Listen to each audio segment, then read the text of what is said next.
அனைவருக்கும் வணக்கம். ஆடி மாதம் பிறந்துட்டாலே விசேஷங்களுக்கு பஞ்சம் கிடையாது. ஆடி மாதத்துலேருந்து பொங்கல் தை வரைக்கும் வரிசையாக விசேஷங்கள். அந்த அளவில் இன்னைக்கு ஆடி அமாவாசை ஸ்பெஷலாக நம்ம பருப்பு பாயாசம் இன்னைக்கு செய்திருக்கோம். அது எப்படி செய்கிறது அப்படிங்கிற வீடியோ பதிவையும் உங்களுக்கு தரேன். முதல்ல நம்ம ஒரு குக்கரில் ஜவ்வரிசி, பயத்தம்பருப்பு அதாவது பாசிப்பருப்பு, பச்சரிசி, இன்னைக்கு பச்சரிசி தான் சேர்க்கணும். ஒரு 50 கிராம் அளவுக்கு பச்சரிசி, ஒரு 100 கிராம் பாசிப்பருப்பு, ஒரு 2 ஸ்பூன் அளவுக்கு ஜவ்வரிசி போட்டு அதில் தேவையான அளவு தண்ணீர் ஊற்றி நாம் குக்கரில் போட்டு வேக வைக்க போகிறோம். இது நம்ம வேக வைக்கும்போது ஒரு 3-4 ஸ்பூன் அளவுக்கு 3-4 விசில் விட்டு எடுங்க. அப்போ தான் பார்த்தீங்கன்னா அந்த ஜவ்வரிசி, பாசிப்பருப்பு, அந்த பச்சரிசி எல்லாமே நல்ல குழைய வெந்திருக்கும். ஒரு 4-5 விசில் விட்டாலும் தப்பு இல்லை. இப்போ நம்ம 4 விசிலுக்கு அப்புறம் இந்த குக்கரை ரிலீஸ் பண்ணுறோம், ஓப்பன் பண்ணுறோம். பார்த்தீங்கன்னா இந்த ஜவ்வரிசி, பாசிப்பருப்புலாம் நல்ல குழைய வெந்திருக்கு. இப்போ அதில் நாம் என்ன பண்ணுறோம், 1 டம்ளர் பால் ஆட் பண்ணுறோம். 1 டம்ளர் அளவுக்கு பால் ஆட் பண்ணுறோம். அதுக்கப்புறம் தேவையான அளவு ஒரு 1.5 சொம்பு அளவுக்கு அதில் தண்ணீர் ஆட் பண்ணுறோம். தண்ணீரும் ஊற்றிட்டு நல்லா அதை மசிக்கணும். அதாவது நல்லா கிளறணும். அந்த கரண்டியை வச்சு அடிவட்ட நல்லா கிளறும் போது பார்த்தீங்கன்னா அந்த ஏற்கனவே வெந்திருக்கிறது பார்த்தீங்கன்னா நல்ல மசியும். அந்த அளவுக்கு அதை அப்படியே நல்லா அடிவட்ட கிளறணும்.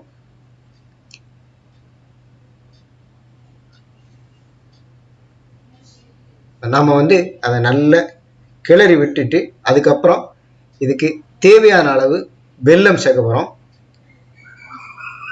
இந்த பாயசம் பார்த்தீங்கன்னா ஒரு 3-4 பேர் சாப்பிடலாம்.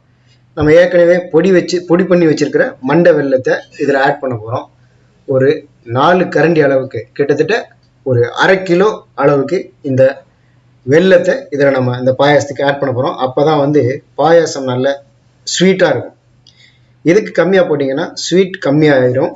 கரெக்டாக ஒரு 1/2 கிலோ அளவுக்கு நாம் இதில் வெல்லத்தை ஆட் பண்ணுறோம். இந்த வெல்லத்தையும் போட்டு நம்ம நல்ல ஒரு கிளறணும். இதை நல்லா கொதிக்க விடணும். ஒரு 5 நிமிஷம் அளவுக்கு இதை நல்லா கொதிக்க விடுறோம். இது கொதித்த பிறகு அதில் நம்ம இந்த பச்சை கற்பூரம் இருக்கும். இந்த பச்சை கற்பூரம், ஒரு மிளகு அளவுக்கு பச்சை கற்பூரத்தை எடுத்து அதில் பொடி செய்து அதில் போடணும்.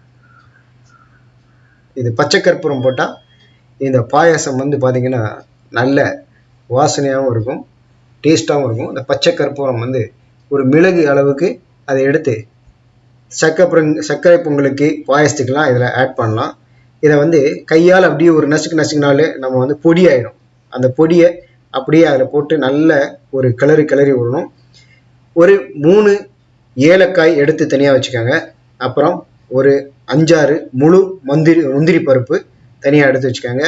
கிராம்பு கூட இருந்ததுன்னா போடலாம், அதாவது லவங்கம் சொல்லுவோம், அது கூட இருந்ததுன்னா அதில் போடலாம். பாயாசத்துக்கு எப்போவுமே நம்ம பால் விடுறதுனால நெய் விடக்கூடாது. நிறைய பேர் தெரியாமல் அதில் நெய் போட்டுருவாங்க. நெய் விடக்கூடாது. நெய் பால்லேருந்து ஏற்கனவே திரிஞ்சு தான் வருது, நெய்யாக வருது. அதனால் பாயாசத்துக்கு பால் விடணும். சர்க்கரை பொங்கலுக்கு தான் நெய்யில் முந்திரி பருப்பை வறுத்து போடணும். பாயாசத்துக்கு நம்ம பால் ஊற்றிருக்கோம். இப்போ ஏலக்காய், முந்திரி பருப்பு, உலர்ந்த திராட்சை பழம், இது எல்லாத்தையும் நம்ம அந்த பாயாசத்தில் போட்டு நல்ல ஒரு 5 நிமிஷம் அளவுக்கு இதை கிளறி விட்டு நல்ல கொதிக்க வச்சிட்டோம் அப்படின்னா இந்த பாயாசம், அதாவது ஆடி அமாவாசை ஸ்பெஷல் பாயாசம் ரெடி ஆயிரும். சாப்பிட்றதுக்கு செம டேஸ்டாக இருக்கும். இதில் ஆட் பண்ணியிருக்கிற இந்த ஏலக்காய், முந்திரி பருப்பு, பச்சை கற்பூரம், இதெல்லாம் பார்த்தீங்கன்னா நம்ம உடம்புக்கும் நல்லது. அதே சமயத்தில் வெல்லம் ஆட் பண்ணியிருக்கிறதுனால இதை சுகர் பேஷண்ட்லாம் கூட சாப்பிட்லாம். சர்க்கரை தான் சாப்பிடக்கூடாது, வெள்ளை சர்க்கரை. வெல்லம் போட்டிருக்கிறதுனால இதை சுகர் பேஷண்ட்லாம் கூட சாப்பிட்லாம். இதே மாதிரி பாயாசம் நீங்களும் செய்து பார்த்துட்டு நம்ம வீடியோக்கு பதிவு கீழே உங்களுடைய கமெண்ட் பண்ணுங்கள். சேனலுக்கு மறக்காம சப்ஸ்கிரைப் பண்ணுங்க. வீடியோ பிடிச்சிருந்ததுன்னா லைக் பண்ணுங்க. எல்லாருக்கும் ஷேர் பண்ணுங்க. நன்றி.